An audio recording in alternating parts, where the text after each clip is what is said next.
viewers স্বাগতম জানাইছো মোৰ অন্য এটা ভিডিঅ'লৈ আহকচোন আজি নতুন ভিডিঅ' আৰম্ভ কৰোঁ আজিৰ ভিডিঅ'টো হৈছে আজি সমগ্ৰ ৰাজ্যত চতুৰ্থ বৰ্গৰ পৰীক্ষা অনুষ্ঠিত হৈ গৈছে আৰু এই পৰীক্ষাত কোনে কোনে চাকৰি পাব অৰ্থাৎ কোনে কোনে নিযুক্তি পাব কোনে কোনে নাপাব সকলোবিলাক মন্ত্ৰী হিমন্ত বিশ্ব শৰ্মাই সংবাদ মেলত ঘোষণা কৰিছে আহকচোন আমি সবিশেষ চাই লওঁ কোৰ্টে কৈ থৈছে নহব বুলি কাৰণ তাতে কৈছে যে সেন্ট্ৰেল গভৰ্ণমেণ্টৰ চাকৰিত 50 ৰ ওপৰত যাব নোৱাৰে সেইটো আইনজ্ঞৰ পৰামৰ্শ ল'ব লাগিব যে এটো কেনেকৈ হ'ব পাৰে কিন্তু অসমত ৰাজ্য চৰকাৰৰ চাকৰিখিনি আমি সংৰক্ষণ কৰি দিম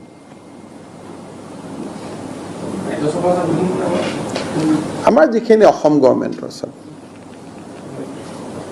তাতে কেইটামান থাকিব অবজাৰভেশ্যন যেনেকৈ আদিবাসী মানুহৰ কোনো কাগজ নাই চাহ বাগিচাৰ মানুহৰ কোনো কাগজ নাই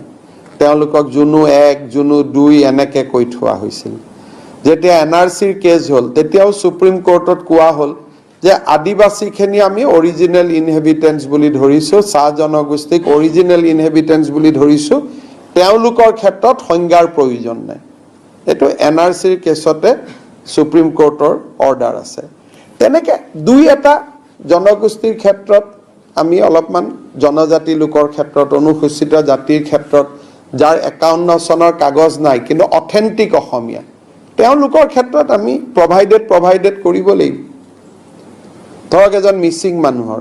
তেওঁ একদম চৰত আছিল চৰ মানে সেই সময় 51 তেওঁৰ লগত কোনো কাগজ নাই কিন্তু তেওঁ শিডিউল টাইপ গতিকে তেওঁৰ পৰা কাগজ বিচৰাৰ প্ৰয়োজন নাই তেওঁক আমি ডিম টু বি আছামিজ কৰি থব পাৰো গতিকে এই ক্ষুদ্ৰ কথাবোৰ যাতে ই কোনো বিভেদৰ বীজ নিখিছে ক্ষুদ্ৰ কথাবিলাক আমি আছুৰ লগত পাতি লম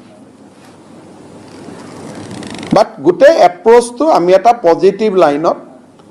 আগবাঢ়ি যাব খুজিছো মই দেখিলো ৰিকমেন্ডেশন বিলাকে বাকি মানুহকো কোনো অশান্তি নকৰে বহুতখিনিত মই পঢ়িলো